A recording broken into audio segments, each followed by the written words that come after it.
ยิ้มดูยิ้มดู อักลอนนะ หัวจักหินบ่ หิน หัวจักไอหินบ่ ไอหิน หินก็คือหิน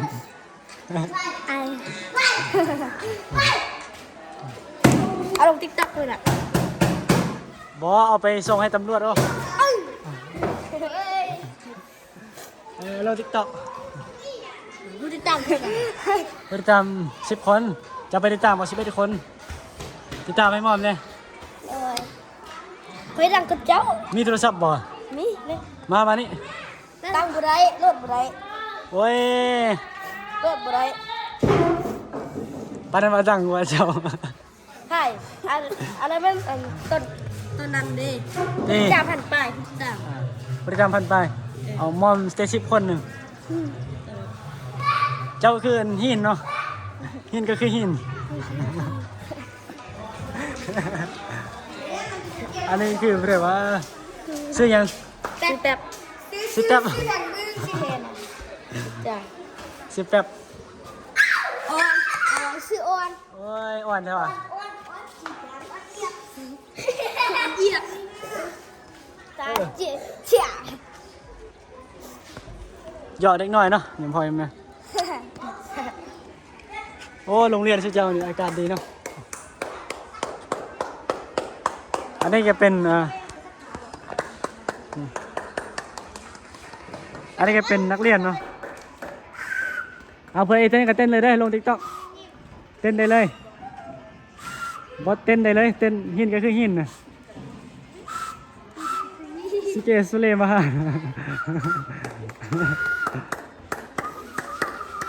ไว้บ่เบิ่งกล้องเนี่ยบ่เห็นหน้าได้ลงติ๊กต็อก ส่วนใหญ่สิส่วนใหญ่สิจุ่มจะแม่ เป็นตาคันมีเงินเอาให้อยู่เนาะมันมาต่างบ้านต่างเมืองนะจะเป็นตาต้นเด้อมาสู้ชีวิตเพิ่นอยู่คนละตำบลเนี่ยของบ้านเนี่ยอันนี้เป็นเด็กหอเนาะเป็นเด็กหอเด็กหอเนาะอันนี้เด็กหอ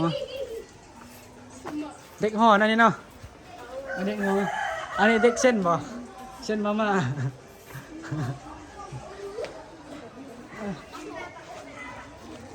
บายกูดบายเมืองงอยจะไปแล้วเด้อเดี๋ยวถ่ายคลิปกันเอาสบายดีน่าเจ้าคือเลื่อนใช่ไหม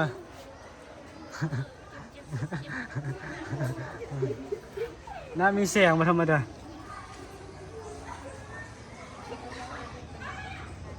โอ้เห็นกระต่ายขี้เยอะเนาะ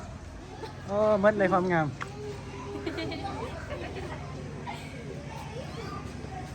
อยู่บ้านนี่บ่ชื่อเจ้าอยู่บ้านเด้ออ๋อมีแต่คนงามเนาะบ้านนี่จะกินข้าวกับยังกับ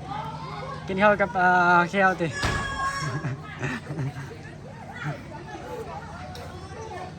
มาเพื่อจะเต้นหินก็คือหินใช่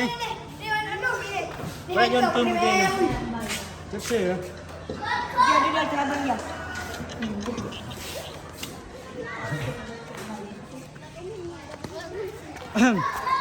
มื้อนี้มื้อสันวันดีมื้อ4วันงามเนาะมื้อประกอบวันครบรอบ